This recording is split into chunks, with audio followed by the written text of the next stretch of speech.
Never lose hope. Never be frustrated. Never be upset. কখনো মন খারাপ করা যাবে না।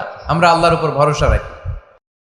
সূরাতুদ দুহা মোটিভেশনাল সূরা। আল্লাহ রাসূল সাল্লাল্লাহু আলাইহি ওয়াসাল্লামের বড্ড মন খারাপ। রাসূল সাল্লাল্লাহু আলাইহি ওয়াসাল্লামের মন খারাপ, আল্লাহ সহ্য হচ্ছে না। তাই রাসূল সাল্লাল্লাহু আলাইহি ওয়াসাল্লামের মন ভালো করে দেওয়ার জন্য আল্লাহ একটা সূরা নাজিল করলেন। সূরাটার নাম সূরাতুদ দুহা। এই সূরার কেন্দ্রীয় আলোচ্য বিষয় হচ্ছে মুমিন কখনো হতাশ হয় না, মুমিন কখনো নিরাশ হয় না, মুমিন কখনো হাল ছেড়ে দেয় না। মুমিন সব সময় ভরসা রাখে একজনের উপর, তিনি কে? আল্লাহ। আমরা কখনো হতাশ হই না, ঠিক কিনা? আমরা কখনো নিরাশ হই না, ঠিক কিনা? আমরা কখনো হাল ছেড়ে দেই না, আমরা ভরসা রাখি একজনের উপর, তিনি কে? আল্লাহ। Every time you feel like you cannot go on, you feel so lost that you are so alone. Don't despair and never lose hope, 'cause Allah is always by your side. Inshallah, পড়েন, Inshallah, Inshallah, you'll find your way. Inshallah, Inshallah, Inshallah, you will find your way. সুবহানাল্লাহ পড়েন। আমাদেরকে রাস্তা দেখায় কে? আল্লাহ। এজন্য আমরা হাল ছেড়ে দেই না, আমরা নিরাশ হই না, আমরা হতাশ হই না, আমরা ভরসা রাখি একজনের উপর, তিনি কে? আল্লাহ। হ্যাঁ, এটা ঠিক, মাঝে মাঝে আমাদের জীবনে বিপদ আসে, পরীক্ষা আসে, মুসিবত আসে, এগুলো আসে আমাদেরকে শক্ত করার জন্য, ঠিক কিনা? আমাদের কোমরকে সোজা করার জন্য, আমাদের পায়ের নিচের মাটিকে শক্ত করার জন্য। প্রতিকূল পরিবেশে কি করে বীর দর্পে দাঁড়িয়ে থাকতে হয়, নিজের অস্তিত্বের প্রমাণ দিতে হয়, সেটা শিক্ষা দেবার জন্য। এজন্য মুমিনের হারাবার কিছু নেই। লা তাইয়াসু মির রাউহিল্লাহ, আল্লাহর রহমত থেকে নিরাশ হয়ো না। ইন্নাহু লা ইয়াইয়াসু মির রাউহিল্লাহি ইল্লাল কওমুল কাফিরুন, কাফের ছাড়া, মুশরিক ছাড়া, নাস্তিক ছাড়া, মুনাফিক ছাড়া কেউ কখনো আল্লাহর রহমত থেকে নিরাশ হয় না। আমরা সব সময় আল্লাহর রহমতের ভিখারি, আমরা সব সময় আল্লাহর রহমতের প্রত্যাশী। আমরা সব পরিস্থিতিতে ভরসা রাখি একজনের উপর, তিনি কে? আল্লাহ। তাহলে এটা হচ্ছে সেন্ট্রাল থিম, যে আমরা হতাশ হব না। Never lose hope, never be frustrated, never be upset. কখনো মন খারাপ করা যাবে না, আমরা আল্লাহর উপর ভরসা রাখি। এটা হচ্ছে কেন্দ্রীয় আলোচ্য বিষয়। এই সূরাটা নাজিলের একটা ব্যাকগ্রাউন্ড আছে। যেহেতু এটা মাক্কি সূরা, আল্লাহ রাসূল সাল্লাল্লাহু আলাইহি ওয়াসাল্লামের কাছে কোরআনের আয়াতগুলো নাজিল হতে শুরু করলো। রাসূল সাল্লাল্লাহু আলাইহি ওয়াসাল্লাম কোরআনের আয়াতগুলো প্রচার করতে শুরু করলো। যাই নাজিল হয় রাসূল সাল্লাল্লাহু আলাইহি ওয়াসাল্লাম কি গোপন করে রাখতেন? বা যা নাজিল হয়েছে তার অর্ধেক শোনাইতেন, বাকিটা শোনাইতেন না? এরকম? ইয়া আইয়ুহার রাসূল বাল্লিগ মা উনজিলা ইলাইক, হে নবী, হে রাসূল, যাই নাজিল হয় আপনি ছড়িয়ে দেন। রাসূল সাল্লাল্লাহু আলাইহি ওয়াসাল্লাম ছড়ায় দিতেন। যেটাই নাজিল হয় কাল বিলম্ব না করে বিশ্বনবী এই আয়াতের দাওয়াত দিতে শুরু করতেন। নাজিল হলো ইকরা বিসমি রাব্বিকাল্লাযী খালাক, খালাকাল ইনসানা মিন আলাক, ইকরা ওয়া রাব্বুকাল আকরামুল্লাযী আল্লামা বিল কলম, আল্লামাল ইনসানা মা লাম ইয়ালাম। পড়েন সুবহানাল্লাহ। নাজিল হলো, পড়ো তোমার রবের নামে যিনি শিখিয়েছেন। আমাদেরকে শিখিয়েছে কে? আল্লাহ। আমাদের সৃষ্টি করেছে কে? আল্লাহ। Read in the name of your lord who has created, পড়ো তোমার প্রভুর নামে যিনি শিখিয়েছেন। নাজিল হলো 5 আয়াত, আল্লাহ রাসূল সাল্লাল্লাহু আলাইহি ওয়াসাল্লাম পৌঁছে দিলেন। নাজিল হলো ইয়া আইয়ুহাল মুজাম্মিল কুমিল লাইলা ইল্লা কালিলা, বিশ্বনবী পৌঁছে দিলেন। নাজিল হলো ইয়া আইয়ুহাল মুদ্দাসসির কুম ফাআনযির, পৌঁছে দিলেন। যাই আসে পৌঁছে দিতেন, যাই আসে পৌঁছে দিতেন। কিন্তু হঠাৎ করে ওহী আসার ধারাবাহিকতা হুট করে বন্ধ হয়ে গেল, ওহী আর আসে না। ফলে রাসূল সাল্লাল্লাহু আলাইহি ওয়াসাল্লাম নতুন কোন কোরআনের আয়াত মক্কাবাসীদেরকে শোনাতে পারে। মক্কাবাসীরাও এসে রাসূল সাল্লাল্লাহু আলাইহি ওয়াসাল্লামকে খোঁচায়, বলে কি মুহাম্মদ, কিছু বলো না যে? নতুন কিছু শোনাও না, যে এতদিন তো অনেক পটপট করছো, অনেক কথা শোনাইছো, কই তোমার সেই কথা? রাসূল সাল্লাল্লাহু আলাইহি ওয়াসাল্লাম বলতে পারেন না। কেমনে বলবে? উনি কি মন গড়া কিছু বলে? ওমা ইয়ানতিকু আনিল হাওয়া ইন হুয়া ইল্লা ওয়াহয়ুই ইউহা। মন গড়া তিনি কিছু বলেন না, মন মস্তিষ্ক প্রসূত কোনো কথা তিনি জাতির কাছে পেশ করেন না। তিনি তাই বলেন যা তাকে নির্দেশ দেয়া হয়, আর নির্দেশটা দেয় কে? আল্লাহ। সবাই বলতে লাগলো, মুহাম্মদ তোমার নতুন কথাবার্তা কই? রাসূল সাল্লাল্লাহু আলাইহি ওয়াসাল্লাম চুপচাপ, কিপ সাইলেন্ট। কাফিররা বলতে শুরু করলো, ইন্না মুহাম্মাদান কালাহু রাব্বুহু, মুহাম্মাদের রব মুহাম্মদ রে ভুলে গিয়েছে, মুহাম্মাদের রব মুহাম্মদ রে বর্জন করেছে। তাই তো নতুন কিছু আসে না। মুহাম্মদ তোমার দিন শেষ, তোমার কাছে আর আসবে না ওহী। রাসূল সাল্লাল্লাহু আলাইহি ওয়াসাল্লাম খুব টেনশন শুরু করে দিলেন। আবু লাহাবের স্ত্রী উম্মে জামিল বলতে শুরু করলো, ইন্না শাইতানাকা কাদ তারাকাক, হে মুহাম্মদ তোমার শয়তান তোমারে তরক করছে। নাউজুবিল্লাহ পড়েন। শয়তান দ্বারা উম্মে জামিল সাইয়েদনা জিবরাইল আলাইহিস সালামকে বুঝিয়েছেন। তিনি বুঝিয়েছেন যে মুহাম্মদ, জিবরাইল তোমার কাছে আসে না, শেষ, তোমার দিন শেষ, তোমার খেলা শেষ, আর আসবে না। রাসূল সাল্লাল্লাহু আলাইহি ওয়াসাল্লাম নিজেও ভয় পেয়ে গেলেন। ঘটনা কি? আমার কোনো ভুল হচ্ছে না তো? আমি কোনো অন্যায় করে ফেললাম না তো? আল্লাহ আমার উপর নাখোশ হলেন না তো? আমরাও মাঝে মাঝে এরকম ফ্রাস্ট্রেশনে ভুগি না? কি রে, আল্লাহ বোধহয় আমারে পছন্দ করে না, এত দোয়া করি, আল্লাহ মনে হয় আমার দোয়া কবুল করে না, আল্লাহ মনে হয় আমারে চায় না, আল্লাহ মনে হয় আমারে ভালোবাসে না। তা না হলে আমার দোয়া কবুল হয় না কেন? আমি এত দুঃখী কেন? রাসূল সাল্লাল্লাহু আলাইহি ওয়াসাল্লাম ঠিক একই টেনশনে পড়লেন, ঠিক একই ডিলেমায় পড়লেন, ঠিক একই পেরেশানিতে ভুগলেন। কিরে, ওহী নাজিল হয় না কেন? আমাকে নিয়ে কাফির মুশরিকরা বেদিনরা ঠাট্টা বিদ্রুপ করে, উপহাস করে, কিন্তু আল্লাহ তাআলা কোনো ওহী নাজিল করে না। ঘটনা কি? আমার ভুল হলো না তো? আমি কোনো অন্যায় করে ফেললাম না তো? আল্লাহ আমার উপর নাখোশ হলেন না তো? টেনশন। রাসূল সাল্লাল্লাহু আলাইহি ওয়াসাল্লাম টেনশনে ভুগছেন। ইন দ্য মিন টাইম আল্লাহ রাসূল সাল্লাল্লাহু আলাইহি ওয়াসাল্লামের টেনশন দূর করে দিয়ে, আল্লাহ রাসূল সাল্লাল্লাহু আলাইহি ওয়াসাল্লামের মন ভালো করে দেওয়ার জন্য এই সূরা দোহা নাজিল করলেন কে? আল্লাহ রাসূল যখন টেনশনে হাবুডুবু খাচ্ছেন, তখনই আল্লাহ নাজিল করলেন, ওয়াদ-দুহা ওয়াল-লাইলি ইযা সাজা মা ওয়াদ্দাআকা রাব্বুকা ওয়া মা ক্বালা ওয়ালাল আখিরাতু খায়রুল লাকা মিনাল উলা ওয়ালাসাউফা ইউ'তিকা রাব্বুকা ফাতারদা। সুবহানাল্লাহ পড়েন। আল্লাহ নাজিল করলেন ওয়াদ-দুহা ওয়াল-লাইলি ইযা সাজা। দোহা মানে আলো। দোহা মানে কি? সকালের আলো, প্রভাতের সূর্য কিরণ। আলো মানে আশার আলো, সম্ভাবনার আলো। আলো বললেই মনের মধ্যে একটা সাহস জাগে না? আর অন্ধকার বললেই ভয় লাগে না? আমাদের ছোট্ট বাচ্চারা বাসার ভিতরে অন্ধকার হইলে ভয় পায় না? তার মানে অন্ধকার হচ্ছে ভয়ের প্রতীক, আর আলো হচ্ছে আশার প্রতীক। সুবহানাল্লাহ পড়েন। রাসূল সাল্লাল্লাহু আলাইহি ওয়াসাল্লামকে সান্ত্বনা দেওয়ার জন্য আল্লাহ দুইটা শপথ করলেন। চিল্লায় বলতে হবে, কয়টা? এক হচ্ছে আলোর শপথ, আরেক হচ্ছে অন্ধকারের শপথ। এক হচ্ছে, আরেক হচ্ছে ওয়াদ-দুহা, দোহার শপথ, প্রভাতের সূর্য কিরণের শপথ। ওয়াল-লাইলি ইযা সাজা, নিঝুম নিস্তব্ধ রাতের শপথ। আল্লাহ তাআলা আলো আর অন্ধকারের শপথ দিয়ে মূলত ওহী আশা আর না আশাকে বুঝিয়েছেন। সুবহানাল্লাহ পড়েন।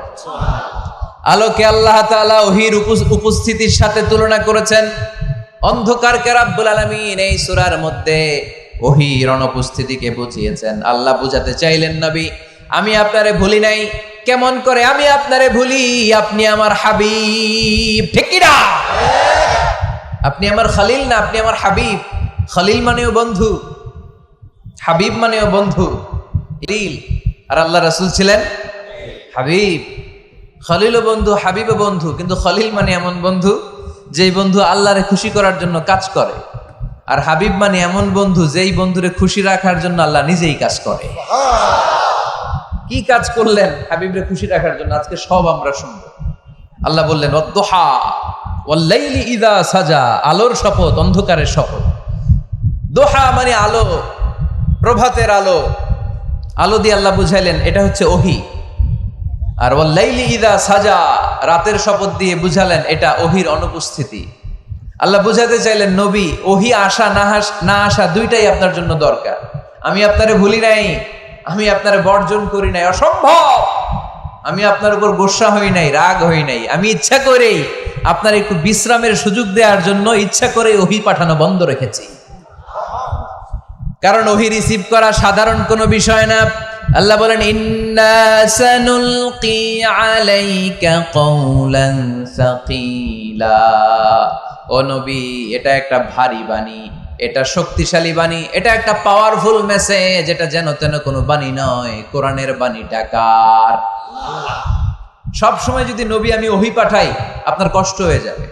আমরা সপ্তাহে সরকারি চাকরি যারা করেন 7 দিনে কাজ করেন কয়দিন? হ্যাঁ, 5 দিন। ছুটি কয়দিন? তো পুরা সপ্তাহ 7 দিনে যদি কাজ থাকতো, করতে পারতেন? কথা বলেন। আবার 7 দিনে যদি ছুটি থাকতো, ভাল লাগতো? আল্লাহ বুঝাতে চাইলেন, নবী লাগাতার যদি ওহী নাজিল করি, এটা রিসিভ করা, এই দাওয়াতটা যথাযোগ্য মর্যাদায় পৌঁছে দেয়া, এটা আপনার জন্য কষ্ট হয়ে যাবে। কারণ ওহী এটা সাধারণ কোনো বাণী নয়, এই বাণীটা কার? আল্লাহ রাসূল যখন ঘোড়ার উপরে কিংবা ওটের উপরে থাকা অবস্থায় কোরআনের আয়াত নাজিল হতো ওনার উপর, কোরআনের ভারে, কোরআনের পাওয়ারে ওটের পা গুলো, ঘোড়ার পা গুলো মরুভূমির বালির মধ্যে দেবে যেত। এত পাওয়ারফুল বাণী। লাউ আনজালনা হাদাল কুরআনা আলা জাবাল লারাআইতাহু খাশিআম মুতাসাদ্দিআম মিন খাশিয়াতিল্লাহ। হে নবী, কোরআনকে আপনার কাছে না পাঠিয়ে পাহাড়ে নাজিল করলে, মাউন্ট এভারেস্টে নাজিল করলে, তুর পাহাড়ে নাজিল করলে, আল্পস পর্বতমালায় নাজিল করলে, আলাস্কা মাউন্টেন রেঞ্জ এটার উপর নাজিল করলে, এই ময়মনসিংহের গারো পাহাড়ের উপর নাজিল করলে, মুহূর্তে এই পাহাড়গুলো ভেঙে চুড়ে চুরমার হয়ে খান খান হয়ে যেত। তার মানে এই বাণীটা কি হালকা না শক্ত? ওটের উপর থাকা অবস্থায় যখন কোরআন নাজিল হতো, ওটের পা দেবে যেত। ঘোড়ার উপর থাকা অবস্থায় কোরআন নাজিল হলে ঘোড়া বসে যেত। শীতের রাতে কোরআন নাজিল হলে আম্মাজান আয়েশা বলেন, আমরা কম্বল গায়ে দিয়ে কাঁপতাম। ওয়া ইন্না জাবিনাহু লা ইয়াতাফাসসাদু আরাকান। রাসূল সাল্লাল্লাহু আলাইহি ওয়াসাল্লামের দাড়ি আর থুতনি বেয়ে ঝরঝর করে ঘাম ঝরতো। এক সাহাবীর মাথার মধ্যে পা রেখে বিশ্বনবী শুয়ে আছেন, ঘন্টাখানিক শুয়ে থাকলেন। সাহাবী বলে, আমার ব্যথা লাগে না। বিশ্বনবী শুয়ে আছেন, হঠাৎ করে বিশ্বনবী ঘুম থেকে জাগলেন, কিন্তু এই সাহাবীর রানের উপর থেকে মাথা তোলেন নাই। ইন দা মিন টাইম কোরআনের আয়াত নাজিল হওয়া শুরু হলো। সাহাবী বলেন, 1 ঘন্টা শুয়ে আছে, আমি টের পাই না, কিন্তু যখন কোরআনের আয়াত নাজিল হলো, মনে হলো উহুদ পাহাড়টা আমার পায়ের উপরে চেপে বসেছে। ঘন্টাখানিক শুয়ে আছে বিশ্বনবী সাইয়েদনা যায়েদ রাদিয়াল্লাহু তাআলা আনহুর রানের মধ্যে মাথা রেখে। উনি টেরই পাচ্ছেন না, কিন্তু ইন দ্য মিন টাইম হঠাৎ করে সাইয়েদনা জিবরাইল কোরআনের আয়াত নিয়ে আসলেন। বিষ্ণু ইসা ইসলাম কোরআনের আয়াত রিসিভ করতে শুরু করলেন। যখনই কোরআনের আয়াত নাজিল হলো, সাহাবী বলেন, বিশ্বনবীর মাথার ওজনটা এত বেড়ে গেল, আমার মনে হচ্ছে মুহূর্তের মধ্যে আমার পায়ের রান ফেটে খান খান হয়ে যাবে। তার মানে এই কোরআনের মধ্যে পাওয়ার আছে না নাই? এটা কি হালকা বাণী না ভারী বাণী? প্রতিদিন যদি এই ভারী ভারী কথা বিশ্বনবীর কাছে রিসিভ হয়, বিশ্বনবী এই ওহির ভার স্নায়ুতে সহ্য করতে পারবে? আল্লাহ বলেন, নবী আপনার কষ্ট হচ্ছে, এটা দেখে আমি ইচ্ছা করে, ইন্টেনশনালি ইচ্ছা করে আপনার বিশ্রাম আর রেস্টের ব্যবস্থা রাখার জন্য কয়েকদিন ইচ্ছা করে ওহী নাজিল বন্ধ রেখেছি। কাফিররা বলে, আমি আপনারে ভুলে গেছি। নো, নেভার, অসম্ভব। আপনি আমার হাবিব, আপনারে ভুলে যাওয়া আমার পক্ষে অসম্ভব। আমি আপনার উপর রাগ করি নাই, আমি ইচ্ছা করে ওহী নাজিল না করে আপনার কিছুদিনের জন্য ছুটি আর বিশ্রামের ব্যবস্থা করে দিয়েছে। চিল্লায় পড়েন সুবহানাল্লাহ। এজন্য আল্লাহ শপথ করে বললেন, ওয়াদ-দুহা ওয়াল-লাইলি ইযা সাজা মা ওয়াদ্দাআকা রাব্বুকা ওয়া মা ক্বালা। আলোর শপথ, অন্ধকারের শপথ। তারপরে বিশ্বনবীরে রব্বুল আলামিন 3টা কনফার্মেশন শোনালেন। কয়টা? প্রথমে 2টা ওথ, মানে 2টা শপথ, তারপরে 3টা কনফার্মেশন, তারপরে 3টা রিমাইন্ডার, এন্ড ফাইনালি 3টা ওয়ার্ক প্ল্যান, মানে কর্মসূচি। বাংলায় বললে প্রথমে আল্লাহ 2টা শপথ করেছেন, তারপরে 2টা কনফার্মেশন করেছেন, মানে আমি আপনাকে কনফার্ম করলাম যে এগুলো আমি আপনাকে দেব।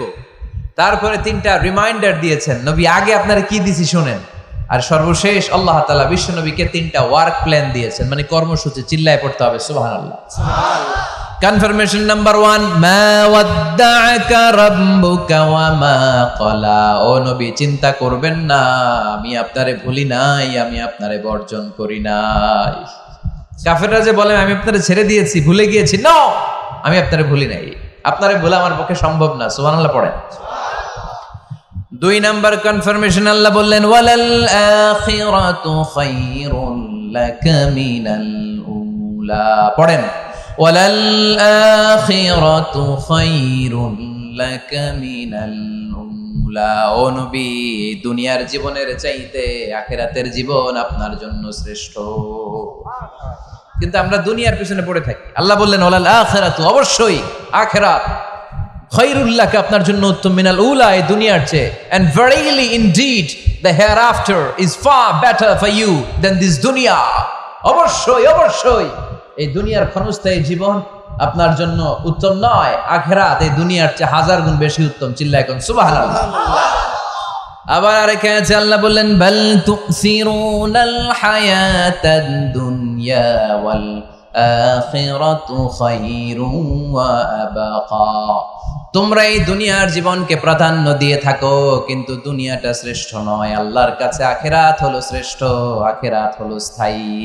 সুবহানাল্লাহ পড়ে। তাহলে প্রথমে কনফার্ম করলেন নবী, নো টেনশন, নো টেনশন, আমি আপনার সাথে আছি। আল্লাহ যদি সাথে থাকে আর কিছু লাগে? 2 নাম্বার কনফার্মেশন। আচ্ছা, আমরা মাঝে মাঝে মেসেজ পাঠালে মেসেজ পৌঁছলো কিনা কনফার্মেশন আছে না? কনফার্মেশন মেসেজ পাঠায় না? একটা টপ আপ করলাম বা ইন্টারনেটের প্যাকেজ নিলাম, এটা অ্যাক্টিভ হলো কিনা একটা কনফার্মেশন মেসেজ আসে না? প্রথম কনফার্মেশন, নবী আমি আপনার সাথে আছি। দ্বিতীয় কনফার্মেশন, নবী এই দুনিয়ায় সাময়িক কিছু কষ্ট করেন, কিন্তু আখিরাতে আপনার জন্য কল্যাণ রেখে দিয়েছে কে? 3 নাম্বার কনফার্মেশন, আল্লাহ বললেন ওয়ালা সাউফা ইউতিকা রাব্বুকা ফাতারদা।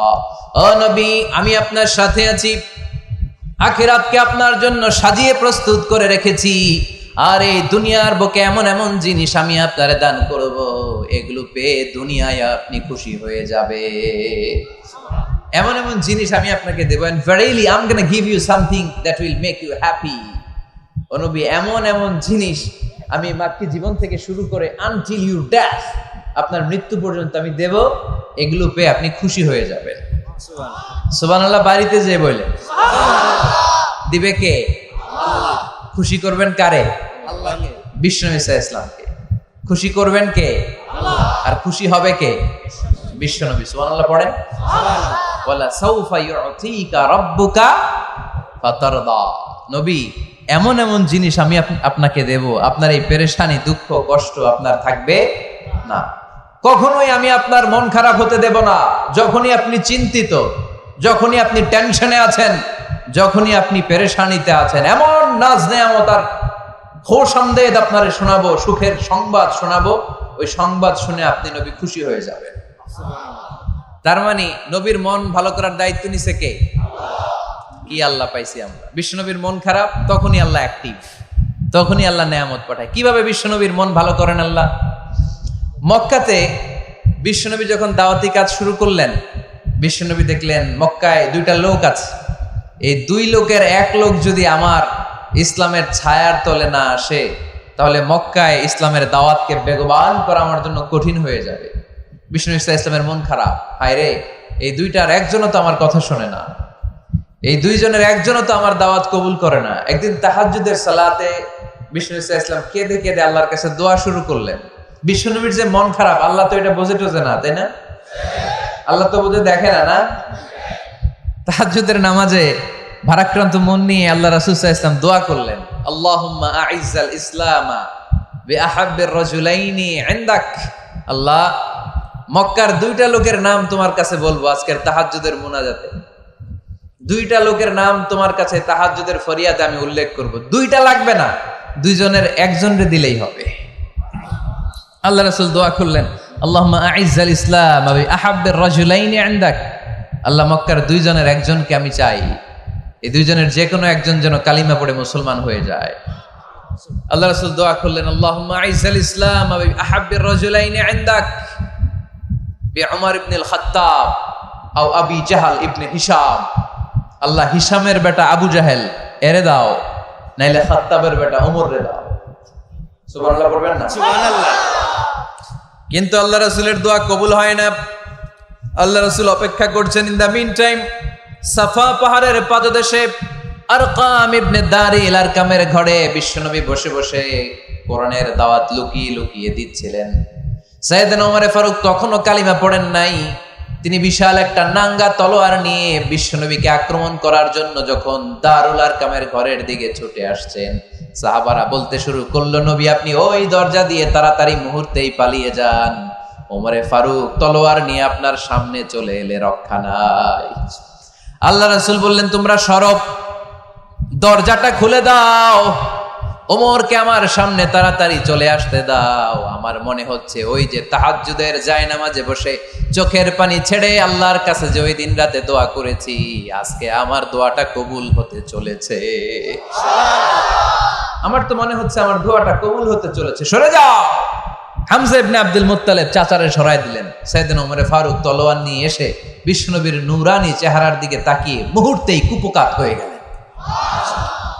তলোয়ারটা বিশ্বনবীর সামনে রেখে দিয়ে বললেন, আশহাদু আল্লা ইলাহা ইল্লাল্লাহ ওয়া আশহাদু আন্না মুহাম্মাদান আবদুহু ওয়া রাসূলুহু। আমি সাক্ষ্য দিলাম আল্লাহ ছাড়া কোনো ইলাহ নাই, আপনি মুহাম্মদ আল্লাহর রাসূল। বিশ্বনবীর মন খুশি হয়ে গেল। ওয়ালা সাউফা ইউতিকা রাব্বুকা ফাতারদা। নবী হে, অচিরে এমন এমন জিনিস আমি আপনারে দেব, আপনি পাবেন আর খুশি হবেন, পাবেন আর খুশি হবেন। আপনার মন খারাপ, আমি আল্লাহ নিজ দায়িত্বে মন ভালো করে দেব। পড়েন সুবহানাল্লাহ। সাইয়েদনা ওমর ফারুক মুসলমান হয়ে গেলেন। এবার আবু জাহেল, উতবা, শাইবা, ওয়ালিদ ইবনে মুগীরা এদের টনক নড়ে উঠল। কারণ ওমর ফারুকের মতো শক্তিশালী লোক মক্কায় দ্বিতীয়টা ছিল। উনি বললেন, ইয়া রাসূলুল্লাহ, আপনি কি সত্য নবী না? আল্লাহ রাসূল বললেন, হ্যাঁ সত্য নবী। এই কোরআন কি সত্য না? সত্য। ইসলাম কি সত্য ধর্ম নয়? এটাও সত্য। ওমর ফারুক বললেন, ফাফিমাল ইখতিফা, তাহলে লুকায় লুকায় কেন? তাহলে সাফা পাহাড়ের পাদদেশে আরকাম ইবনে আবিল আরকামের ঘরের ভেতরে অন্ধকার কূপে দাঁড়িয়ে কোরআনের তেলাওয়াত কেন? ময়দানে নেমে পড়েন, আমি উমর আছি, দেখি কে কি করবে। রাসূল সাল্লাল্লাহু আলাইহি ওয়াসাল্লাম বললেন, না, এটা মাক্কি জীবন, ধীরে সুস্থে দাওয়াতি কাজ করো। ওমর ফারুকও ছাড়বে না। বললেন, ইয়া রাসূলুল্লাহ, একটা মিছিলের অনুমতি দেন। আল্লাহ রাসূল বললেন, যাও মিছিল দাও। ওমর ফারুক 2টা লাইন করলেন, মোট খুঁজে পেলেন 11 জন। সুবহানাল্লাহ পড়েন। এক লাইনের নেতা বানালেন আল্লাহ রাসূল সাল্লাল্লাহু আলাইহি ওয়াসাল্লামের খুদ চাচা হামজা ইবনে আব্দুল মুত্তালিবকে। আর আরেক লাইনে উনি দাঁড়ালেন 6 জন 6 জন 12 জন, উনি সহ 12 জন, 12 জনের মিছিল। সুবহানাল্লাহ পড়বেন না? তো মিছিলের সামনে দাঁড়িয়ে উনি একটা ছোট্ট এক বাক্যের ভাষণ দিলেন। উনি বললেন, মান আরাদা আন তাসকুলা উম্মুহু ইয়াতামা ওয়ালাদুহু তারমিলা যাওজাতুহু ফালিয়াসুদ্দানি। এই মক্কার নেতা খেতারা, কে আছো? কে চাও মায়ের বুককে খালি করতে? কে চাও সন্তানগুলোর ইয়াতিম বানাতে? কে চাও তোমার স্ত্রীকে বিধবা বানাতে? সামনে আসো, পারলে আমি ওমরে ঠেকাও। ওমরে ফারুক দাঁড়ালেন, দাঁড়িয়ে তাকবীর শুরু করলেন, আল্লাহু আকবার, আল্লাহু আকবার, আল্লাহু আকবার। এক একটা স্লোগানে মক্কার মরুজমিন সেদিন থারথার করে কেঁপেছে। ইতিহাস সাক্ষী, আবু জাহেল, উতবা, শাইবা এই আল্লাহু আকবার স্লোগান আর শুনে নাই। হঠাৎ ভাবলো, ঘটনা কি? কার এত সাহস আমার নির্বাচনী এলাকায় আল্লাহু আকবার নামে স্লোগান দেয়? নেমে আসলো, ঘর থেকে বাইরে আইসা দেখে মিছিলের সামনে কে? ওমর রে দেখা দিছে এক দৌড়। শুধু কাফেররাই সাইয়েদনা ওমরে ফারুককে দেখে দৌড়াতো না, মুনাফিকরাও ওমরে ফারুককে দেখে দৌড় মারত। ইভেন ইবলিস শয়তান ওমরে ফারুককে দেখলে দৌড় মারত। সুবহানাল্লাহ পড়তে পারলেন না? আল্লাহ রাসূল ওমরে ফারুককে দেখলে বলতেন, ওমর মা সালাকা শাইতান সালিকান ফাজ্জান ইল্লা সালাকা ফাজ্জান গায়রা ফাজ্জিক। ওমর, ইবলিস শয়তান যদি তোমার কোনো রাস্তা দিয়ে হাঁটতে দেখে, ইবলিস শয়তান ওই রাস্তা রেখে দিয়ে অন্য রাস্তা দিয়ে হাঁটে। ওমরে ফারুক আল্লাহর গিলাফ যে স্পর্শ করলেন আর মিছিল থামালেন, ওরকম ওমর আমাদের দরকার আছে না নাই? বিশ্বনবী বললেন, লা নাবিয়্যা বা'দি ওয়ালা রাসূলা, আমার পরে কোনো নবী নাই, কোনো রাসূল নাই, তবে আমার পরে যদি কেউ নবী হতো, লাউ কানা বা'দি নাবিয়্যুন লাকানা উমর, আমার পরে যদি নবী হওয়ার যোগ্যতা কারো থাকে, আমার প্রাণের সাহাবা ওমরের ওই যোগ্যতা আছে। সুবহানাল্লাহ। প্রভু তুমি বলেছো রাসূল দেবে না, বলনি দেবে না ওমর, বলনি দেবে না হামজা তারি, খালিদ বিজয় সমর।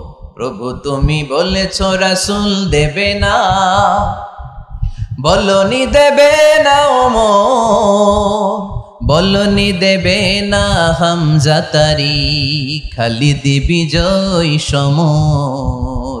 প্রভু তুমি বলেছ রাসূল দেবে না। সুবহানাল্লাহ পড়ে। ওইরকম একটা ওমর হইলে আমাদের জন্য এনাফ। ওই একটা ওমরের অপেক্ষায় বসে আছে গোটা মুসলিম উম্মাহ। চিল্লায় বলো ঠিক কিনা? ওমরে ফারুক কালিমা পড়ে মুসলমান হয়ে গেলেন, বিশ্বনবী খুশি হয়ে গেলেন। ওয়ালা সাউফা ইউতিকা রাব্বুকা, আল্লাহ বললেন নবী যখনই আপনার মন খারাপ, যখনই আপনি পেরেশানিতে ভুগবেন, যখনই আপনি টেনশন করবেন, তখনই আপনার মন ভালো করে দিবে কে? আল্লাহর ঘোষণা, and verily Allah gonna give you something that will make you happy। এমন জিনিস আমি দেব আপনি খুশি হয়ে যাবেন। সুবহানাল্লাহ। আল্লাহ রাসূল সাল্লাল্লাহু আলাইহি ওয়াসাল্লাম দাওয়াত দিতে দিতে তায়েফ চলে গেলেন। তায়েফ নাম শুনেছেন? মক্কা থেকে 80 মাইল দূরে। আমি গিয়েছি কয়েকবার। ঠান্ডা এলাকা, 6000 ফিট উঁচু, মেঘ নেমে আসে। তায়েফে গেলে কেউ বিশ্বাসই করবে না এটা সৌদি আরবের অংশ। বৃষ্টি হয়, কি হয়? বৃষ্টি, চাষাবাদ হয়, অনেক ফলমূল আর শাকসবজি পাওয়া যায়। আল্লাহ রাসূল সাল্লাল্লাহু আলাইহি ওয়াসাল্লাম 80 মাইলের মরুর পথ পাড়ি দিলেন। আমাদের মতো প্রাইভেট কারে চড়ে গেছিলেন, তাই না? আহা, এই লম্বা মরুর পথ, তপ্ত মরুভূমি, সূর্যের প্রচন্ড তাপ উপেক্ষা করে তায়েফে গেছিলেন জমির মামলার মীমাংসা করতে। কি করতে? তায়েফবাসীদেরকে দাওয়াত দেওয়ার জন্য। আল্লাহ রাসূলের নিজের কোনো স্বার্থ ছিল? কথা কয় না। তায়েফবাসীদেরকে জাহান্নামের আগুন থেকে বাঁচানোর জন্য, তায়েফবাসীরা যাতে মাইন না খায়। আহা, কি নবী ছিল! সে কোন বন্ধু বলো বেশি বিশ্বস্ত, সে কোন বন্ধু বলো বড় বিশ্বস্ত, কার কাছে মন খুলে দেয়া যায়, কার কাছে প্রাণ খুলে বলা যায়, হওয়া যায় অতি আশ্বস্ত। তার নাম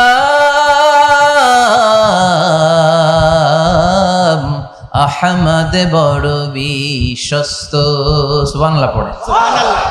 কি দিল দরিয়া নবী ছিলেন, রাহমাতাল লিল আলামিন। I have sent you as a mercy for the entire universe। নবী হে, আমি আপনাকে গোটা বিশ্বের জন্য রহমত করে প্রেরণ করেছি। সুবহানাল্লাহ। সুবহানাল্লাহ।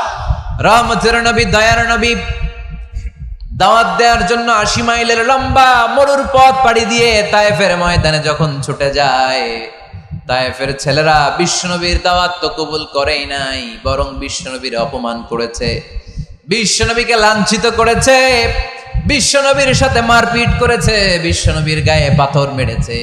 এই সুশ্রী দেহটা বেয়ে বেয়ে ঝরে ঝরে বিশ্বনবীর গা থেকে টপ টপ করে তায়েফের জমিনে তাজা লাল খুন ঝরেছে। গিয়েছে তায়েফবাসীদের বাঁচানোর জন্য, নিজের কোনো স্বার্থ নাই। তায়েফবাসীরা যেন জাহান্নামের আগুনে না জ্বলে, কিন্তু তায়েফবাসীরা বিশ্বনবীর আঘাত করেছে। তিনটা জায়গায় আমি দেখে এসেছি, জায়গাগুলো তিনটা জায়গায় বিশ্বনবীকে আহত করা হয়েছে। খেয়ে না খেয়ে দিন প্রচারের কাজে নিজেকে দিয়েছ বিলিয়ে, তায়েফের কাফিরেরা চিনল না সে আলো, দুষ্ট ছেলেদের পিছু দিল লেলিয়ে, পাথরের আঘাতে ক্ষত বিক্ষত হয়ে সারা শরীর থেকে রক্ত ঝরে। হে রাসূল তোমাকে ভুলি আমি কেমন করে, হে রাসূল তোমাকে ভুলি আমি কেমন করে, হাজার ব্যথা বেদনার পরে ফিরে আসনি তুমি আপন ঘরে, দিনের আলো তুমি ছড়িয়ে দিতে, চলে গেলে মদিনায় মক্কা ছেড়ে। হে রাসূল তোমাকে ভুলি আমি কেমন করে, হে রাসূল তোমাকে ভুলি আমি কেমন করে। পড়েন আল্লাহু আকবার। খেয়ে না খেয়ে বিশাল পথ পাড়ি দিয়ে দাওয়াত দিলেন, বিনিময়ে পেলেন পাথরের আঘাত।